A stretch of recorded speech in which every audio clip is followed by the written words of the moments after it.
है कि आदमी की एक गरिमा होती है ना, उसके कारण जो दूसरे लोग जो हैं उतने उसके करीब नहीं सट सकते। हाँ हाँ वो है। हाँ, और दूसरा है कि साधु होने के कारण क्या है कि बहुत ईमानदारी बहुत जबरदस्त होती है, हार्डकोर होती है। हाँ हाँ और हाँ और हाँ सामान्य आदमी जो है वो ऐसा हो इतना हार्डकोर ईमानदार को हजम नहीं कर पाता है। वो हाँ उसको ऐसा चाहिए जो थोड़ा बहुत इधर थोड़ा भ्रष्टाचार भी कर ले, थोड़ा ये, हाँ, अपना भाई भतीजावाद भी कर ले, इस तरह से ना। तो वो राजनीति में थोड़ा एडजस्टेबल नेचर का होना जरूरी होता है। हाँ हाँ फ्लेक्सिबल एडजस्टेबल हाँ, होना। फ्लेक्सिबल होना चाहिए, एडजस्टेबल नेचर का। तो योगी जी में तो वो चीज तो नहीं आ पाएगी। हाँ नहीं नहीं नहीं उस आ तरीके से पाएगी। दिख रहा है तो ये वो उनका स्पष्ट वो होगा कि तुम या तो इस पार हो या तो इस पार हो। हाँ हाँ हाँ हाँ हाँ। बाउंड्री के इस पार हो या उस पार हो। तो यहाँ पे एक और चीज ये है कि जब अटल जी की जो एक कार्यकाल है वहाँ पे लोग जब गए तो कुछ लायलिस्ट जो है अटल बिहारी के कार्यकाल में उन्होंने कभी मोदी जी को स्वीकार नहीं किया। ये सबको पता है। वसुंधरा राजे से लेके जब जो सुषमा स्वराज जो जी थी उस तरीके से काफी नाम हम ले सकते हैं कि जिन्होंने मोदी जी को स्वीकार नहीं किया था।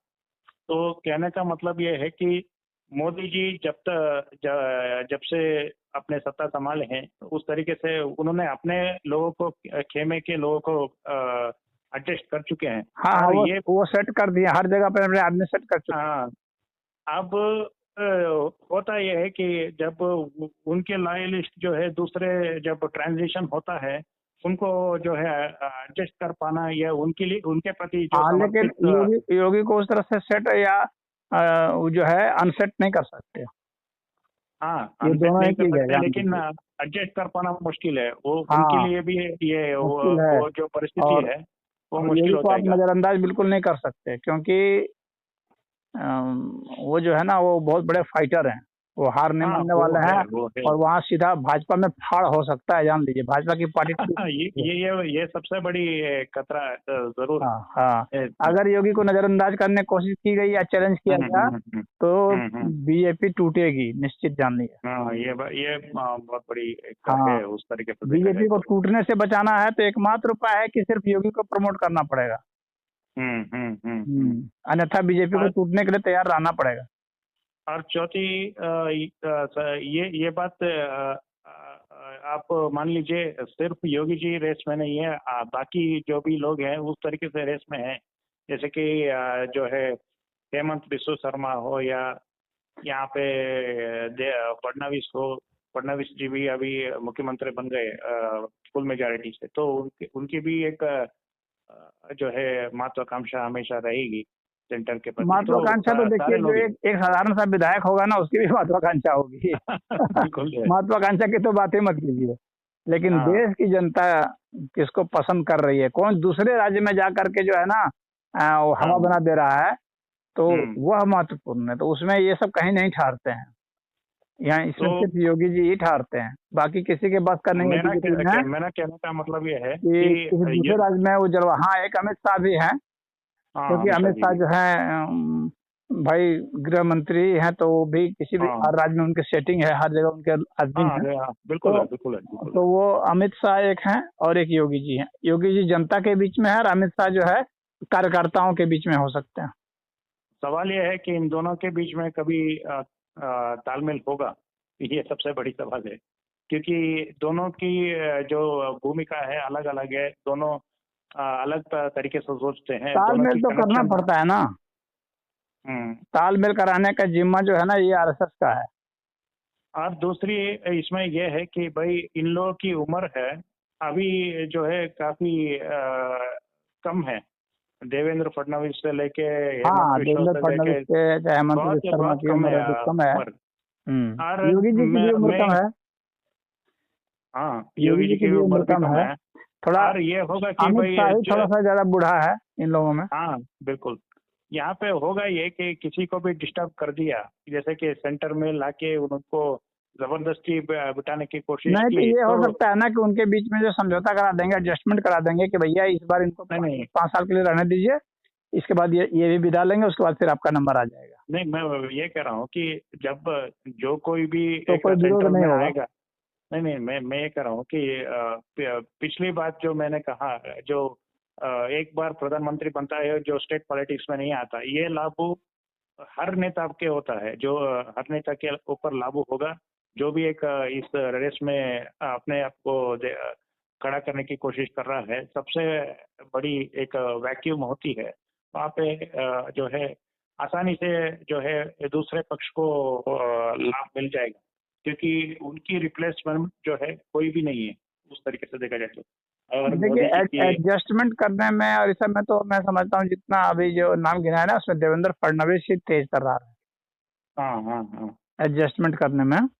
हम्म। हाँ, और सबको सबको साथ करके चलने में तो अभी हम्म देवेंद्र फडणवीस हैं, लेकिन पब्लिक में जो क्रेज होता है ना, हम्म क्योंकि वोट से ही तो आप सरकार बनाएंगे और वोट तो जनता देगी ना। कार्यकर्ता क्या करेंगे? कार्यकर्ता जाएंगे कहेंगे चलो चलो वोट देना है, और लोग कहेंगे "हट, नहीं जाएंगे देने", तब क्या कर लेगा कार्यकर्ता?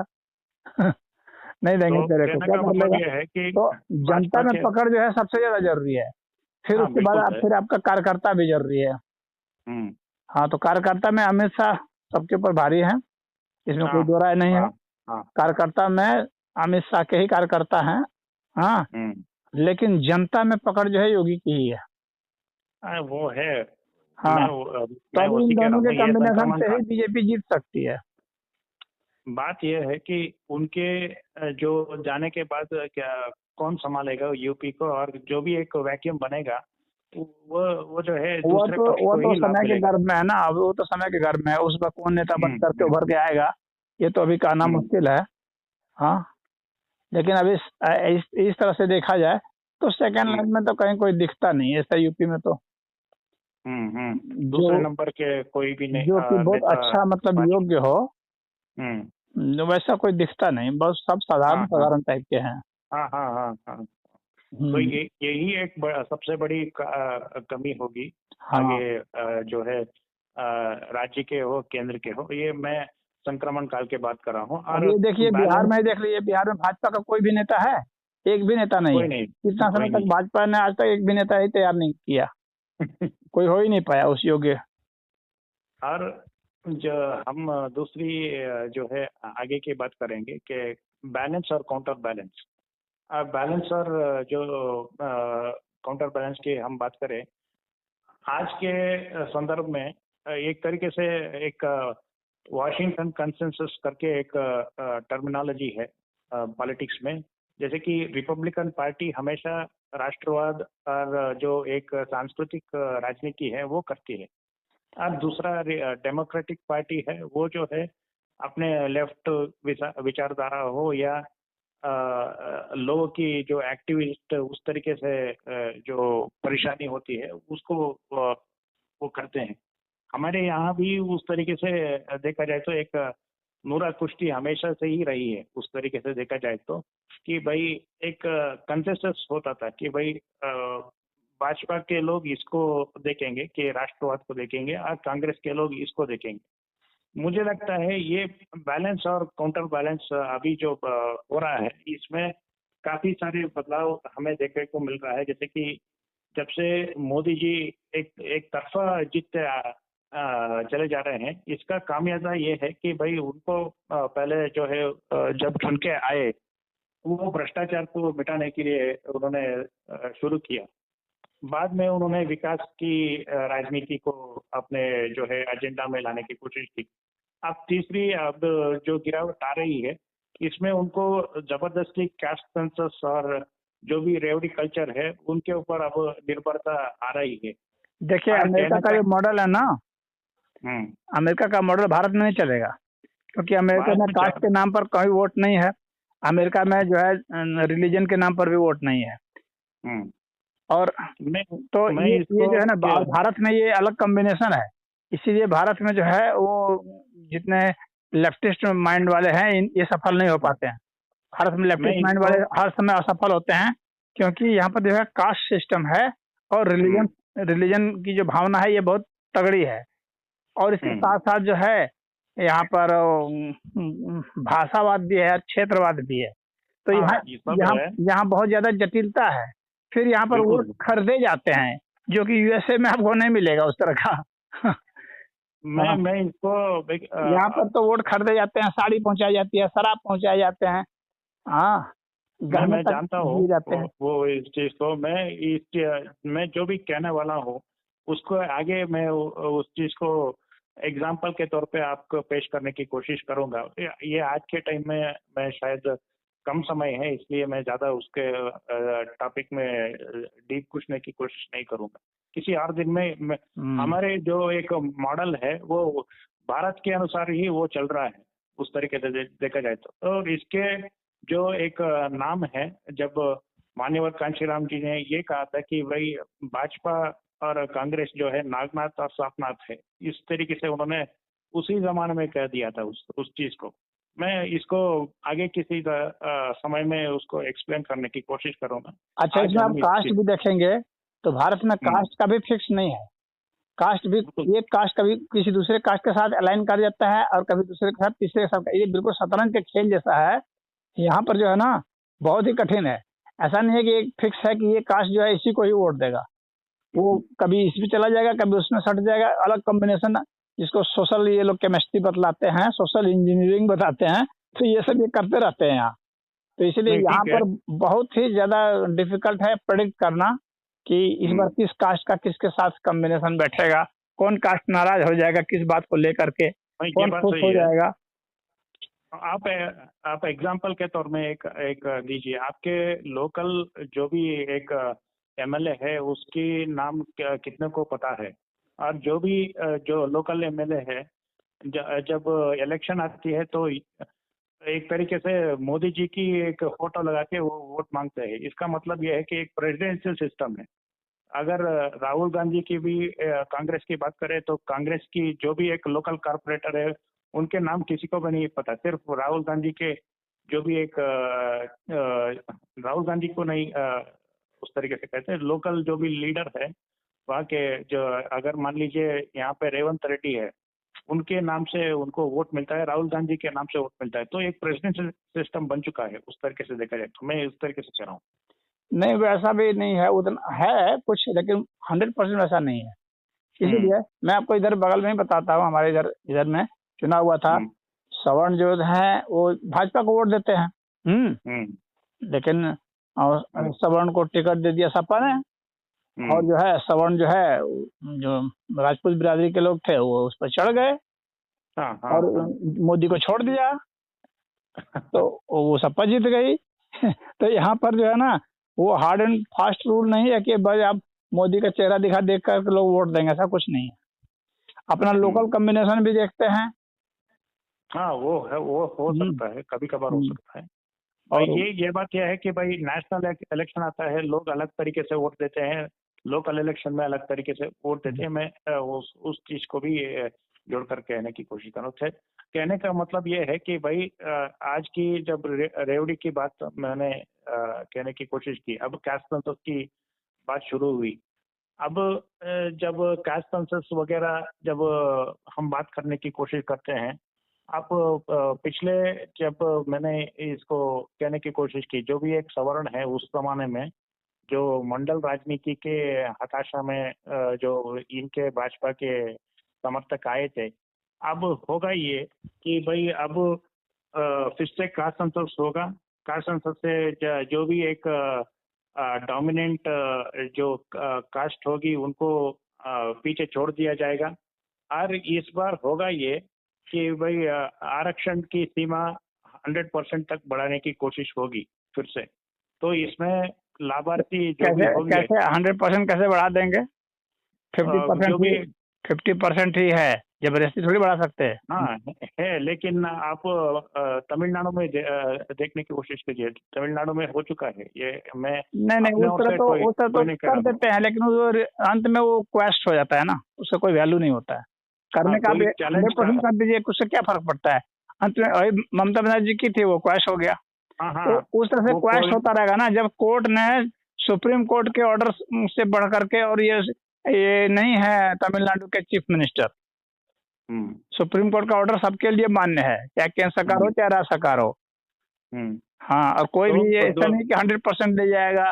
राहुल गांधी तो इसी तरह से बोलता रहता है हाँ 100% करने के लिए। हाँ तो वो हाँ बेवकूफ का वही तो निशानी है ना, इसीलिए तो उसको पप्पू बोलते हैं। क्योंकि तो वो बात अपनी यह है मूर्खता कि हर जगह जाहिर करता रहता है, हाँ कॉन्स्टिट्यूशन लेकिन लेकर उन घूमता है, कॉन्स्टिट्यूशन के प्रावधान इसको नहीं पता है।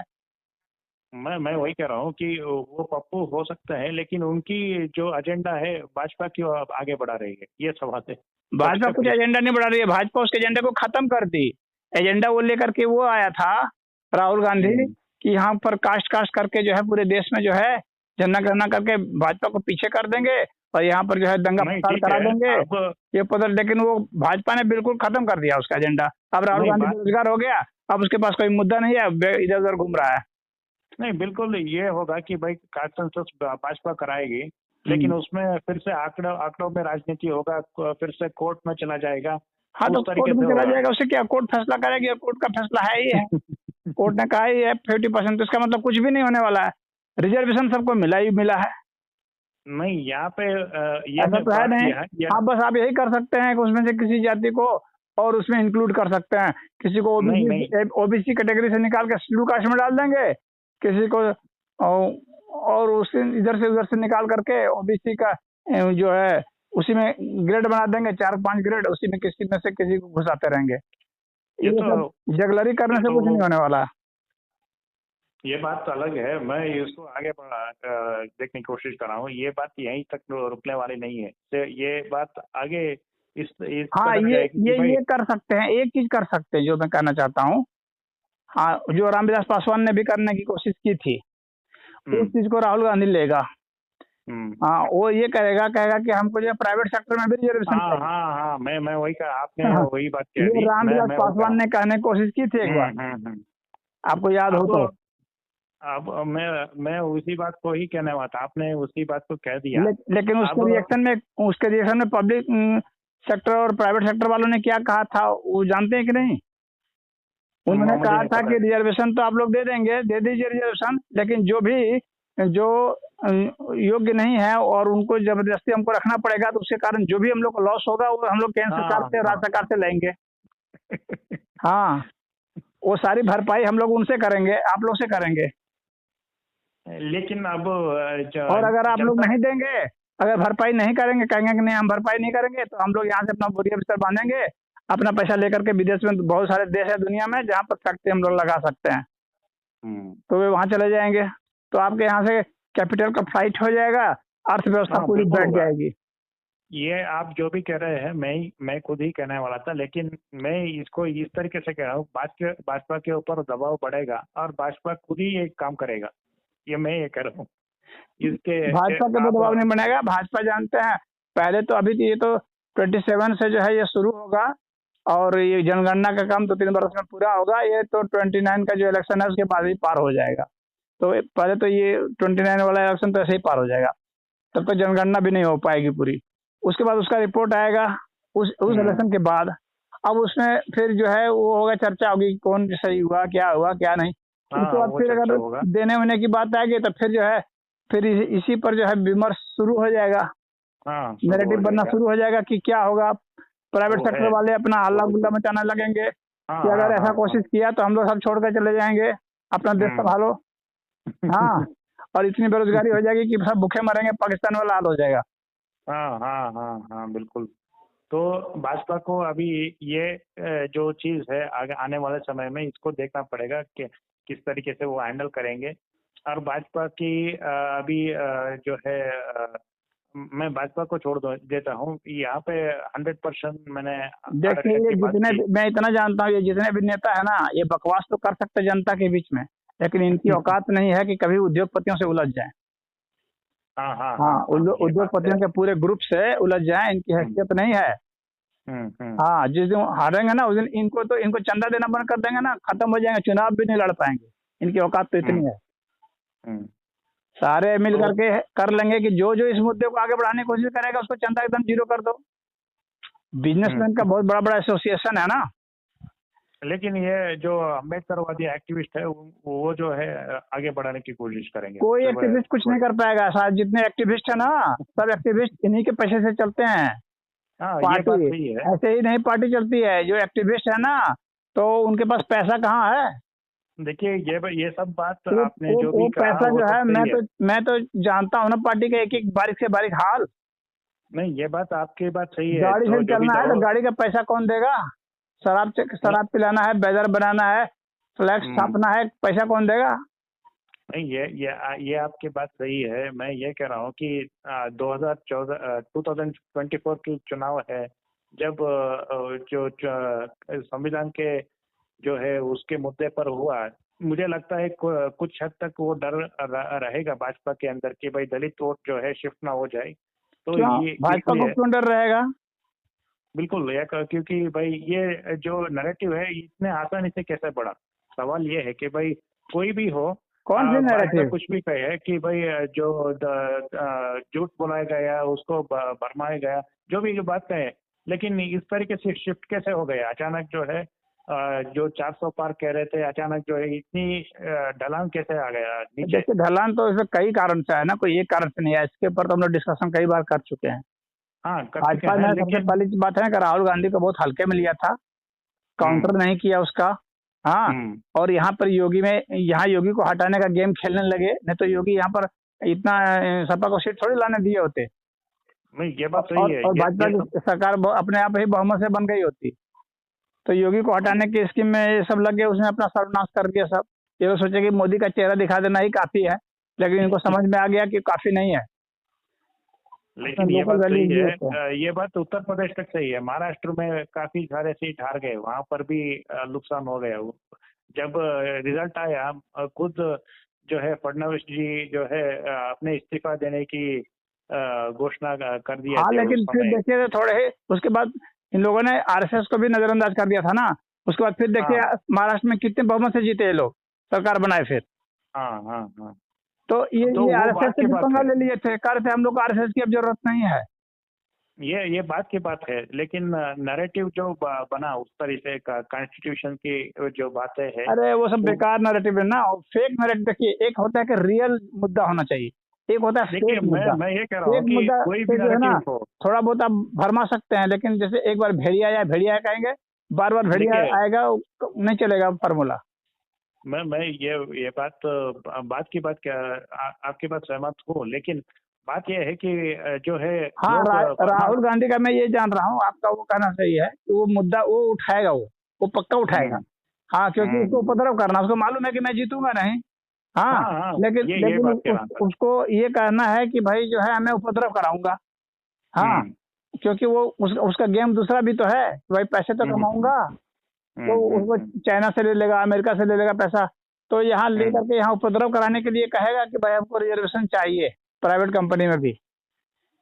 ये वाला वो जरूर कह सकता है, ये मैं बात मानता हूँ। और इससे जो हम्म। है बहुत लोग उसके साथ हो भी जाएंगे, ये भी मानता हाँ, हूँ। हो भी जाएंगे, बिल्कुल हाँ। बिल्कुल। लेकिन यहाँ पर लेकिन आ रहा है, लेकिन क्या है कि राहुल गांधी की नस दबा देंगे ना कंपनियां सब।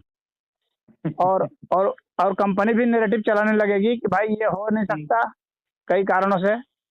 देखिए, नरेट दबा सकते हैं क्योंकि जब वो प्राइवेट पक्ष कंपनियों में का है। भी अपना अधिकार है।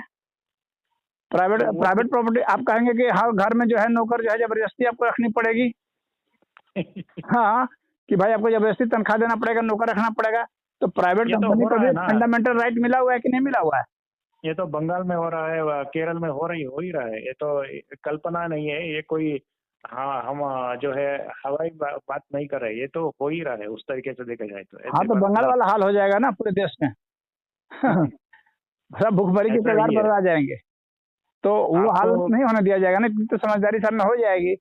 तो प्राइवेट कंपनी जो है अपना नैरेटिव चलाएंगे। और सिर्फ प्राइवेट कंपनियां नहीं चलाएगी, बल्कि इन सब पार्टियों को भी मजबूर कर देगी। कांग्रेस को ये अछूती नहीं रहेगी।